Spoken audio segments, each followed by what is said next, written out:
Every war has a winner, but sometimes the winner isn't the one fighting. Sometimes it's the one selling the weapons. And when it comes to selling wars, no one does it better than America. The United States doesn't just fight wars, it builds them, funds them, and profits from them.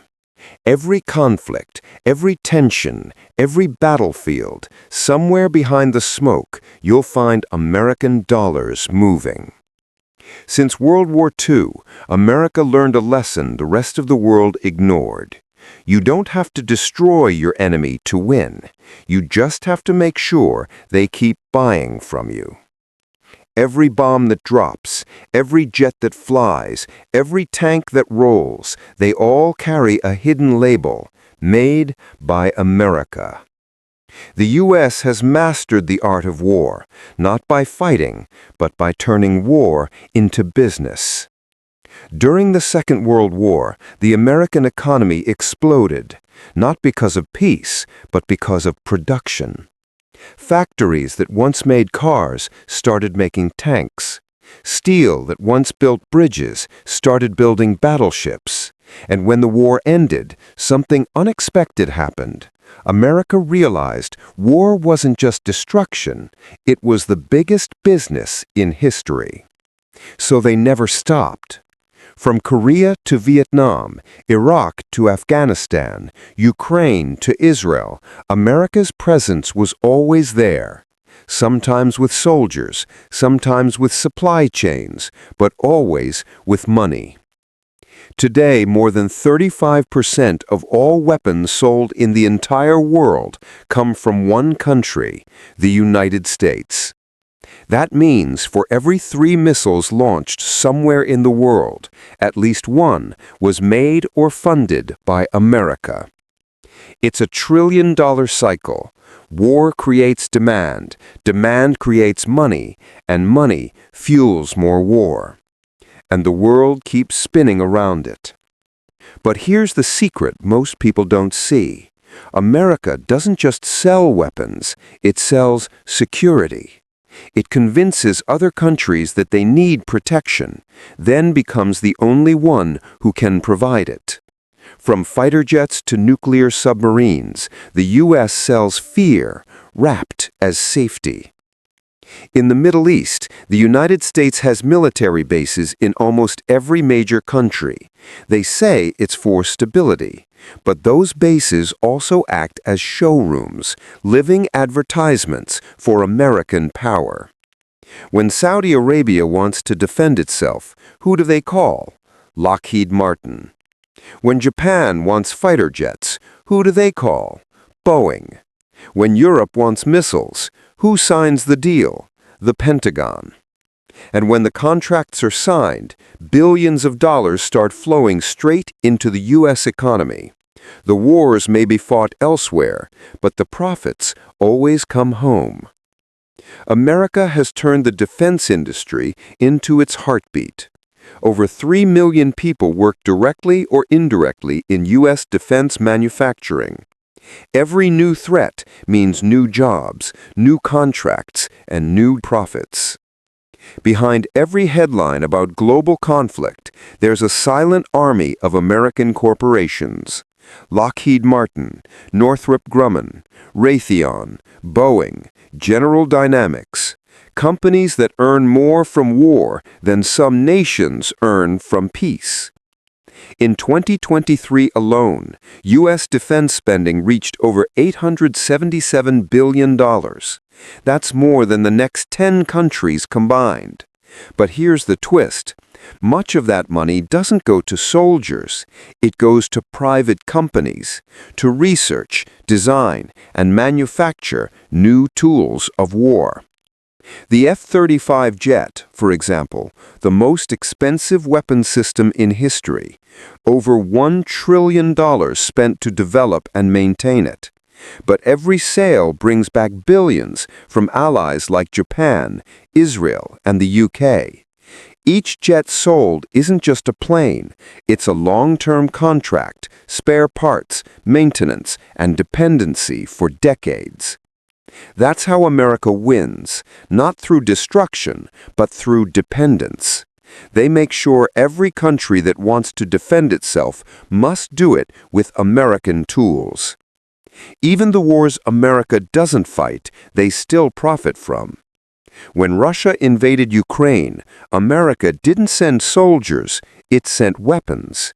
Tanks, missiles, drones, billions worth of equipment. And guess what? That equipment was built by American companies, paid for by American taxpayers, and sold back to America's allies. It's a perfect loop. Every war becomes an advertisement. Every conflict becomes a sales pitch. The worse the world gets, the better American defense stocks perform. When missiles fly, stock markets react. Raytheon's shares go up. Lockheed Martin's profits rise.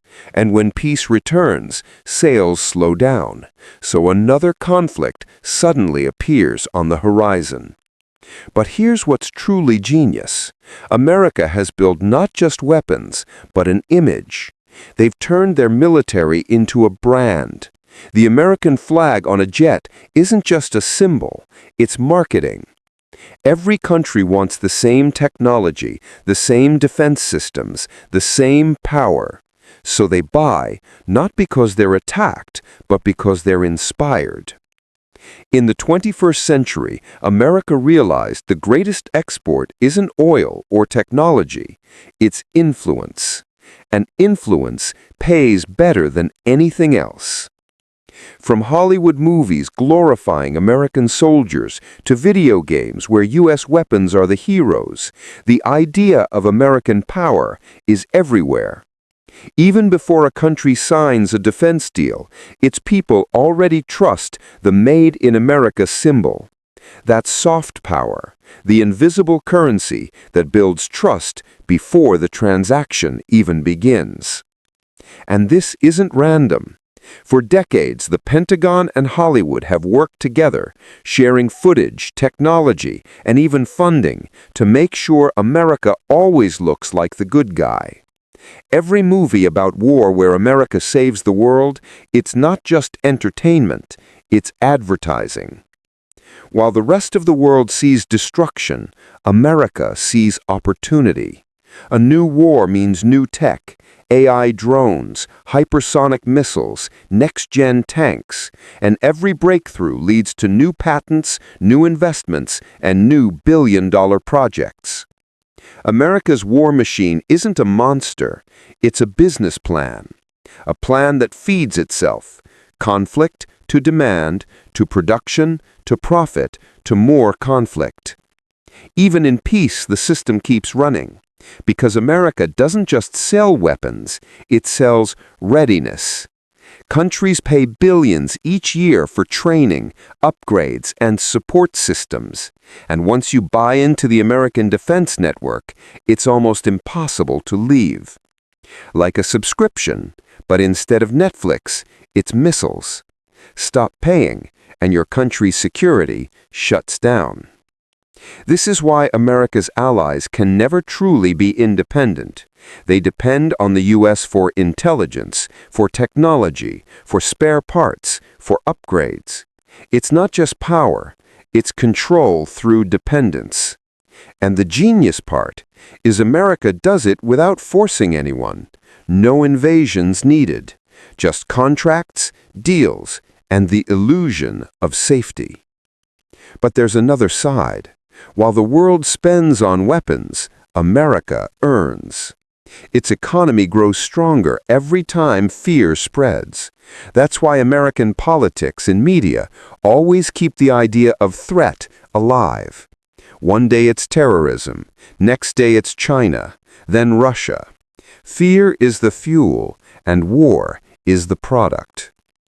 Every speech about national defense, every promise of protection, every new threat, it's all part of the same economy, the war economy. An economy that never sleeps. Because peace doesn't pay, but war keeps everything moving. When the U.S. pulls out of one conflict, it already has the next one planned, sometimes far away, sometimes closer. Because without wars, thousands of factories would shut down, millions of jobs would disappear, and billions in profit would vanish. War isn't chaos for America. It's business as usual. They say wars end. But in America's world, wars never truly end. They just change shape. Sometimes they're fought with guns, other times with dollars.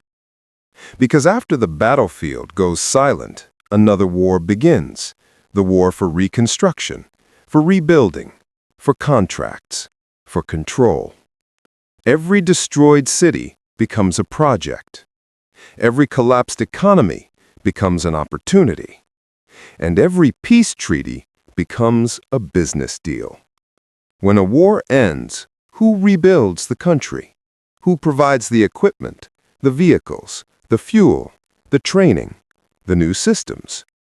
Almost always American companies.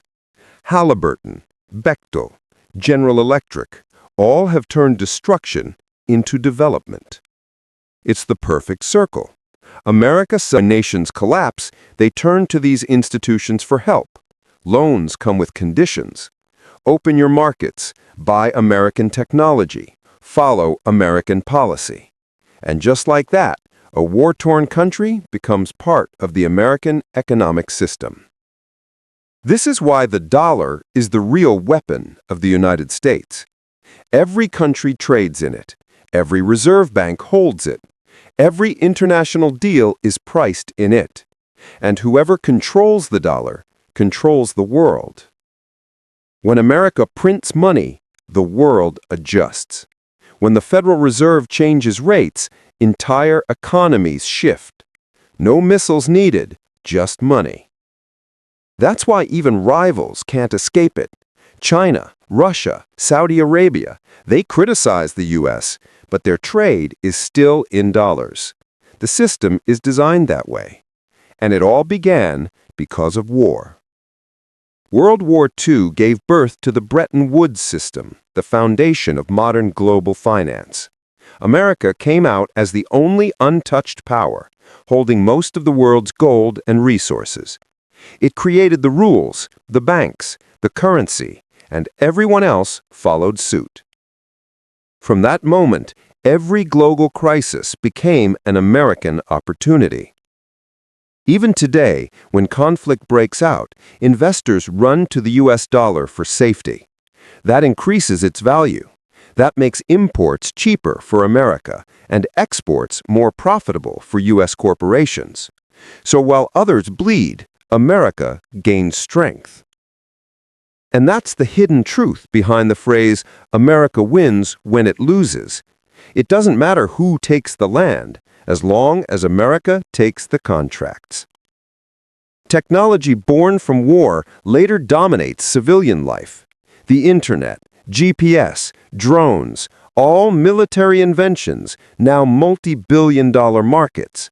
Each war becomes a research lab funded by fear and finished by profit. Innovation born in the Pentagon ends up in your pocket. That's how deeply war feeds the American economy. And it doesn't stop there. The culture of constant threat creates permanent demand. A nation always preparing for the next war can never stop producing. So factories run non-stop. Budgets keep rising. New enemies are found before old ones fade. Every few years, the story changes. Yesterday it was terrorism. Today, it's China. Tomorrow, it might be AI, space, or cyber warfare. But the structure stays the same. Fear creates funding. Funding creates business. American media plays its part perfectly. It doesn't just inform, it shapes perception. A single headline can turn public opinion into policy. A well-timed report can justify billions in defense spending. The narrative of threat is maintained like a product advertisement, and the audience, the taxpayers, keep buying it. Meanwhile, the same corporations sponsor news channels, think tanks, and even political campaigns. They don't need to lobby anymore. They own the conversation. Every time a politician says, "We need to strengthen our defenses," another contract is signed somewhere. It's democracy on the surface, business underneath. And the cycle repeats. The government buys from corporations. Corporations fund campaigns. Campaigns approve more military spending. And the taxpayers keep paying, believing it's all for safety. But safety has become the most profitable illusion on Earth. Even social media plays a role now. Propaganda isn't dropped from planes anymore. It's posted, shared, and boosted. Public fear spreads faster than any missile. And fear is the best marketing tool America ever created. When tension rises, defense stocks climb, new policies are passed, and budgets increase. The economy needs conflict like a fire needs oxygen. Without it, the system suffocates. But here's the paradox. The United States also positions itself as the global peacemaker. The country that sells the most weapons is also the one that calls for peace. The savior and the supplier, both wearing the same flag. Whenever peace talks happen, American diplomats are there. Whenever sanctions are imposed, the U.S. leads them. It keeps control on both sides, the battlefield and the negotiation table. And in that balance lies power. Because if you control war and peace, you control everything in between. This strategy isn't just modern, it's historical. From the Cold War to present day, America learned that domination doesn't come from territory. It comes from systems, financial systems, technological systems, cultural systems. Whoever sets the system owns the future. Today, 60% of the world's reserves are still held in U.S. dollars. Over 700 military bases in more than 70 countries act as both protection and presence. Every base, every deal, every loan, a piece of a global network built not for defense, but for dominance. When an American aircraft carrier sails near conflict zones, it's not just showing force. It's reminding the world of the brand, a floating billboard for power. Every camera captures it. Every nation takes note. And somewhere, another defense minister signs another deal. Even allies can't escape. Europe depends on NATO, led by the U.S. Asia depends on American presence for balance. The Middle East depends on U.S. diplomacy for survival. Dependence disguised as partnership. The modern empire doesn't need to occupy. It rents influence, leases loyalty, and franchises fear. That's why the American model is almost invisible. You don't see control, you feel it. Inside America, war has become part of identity.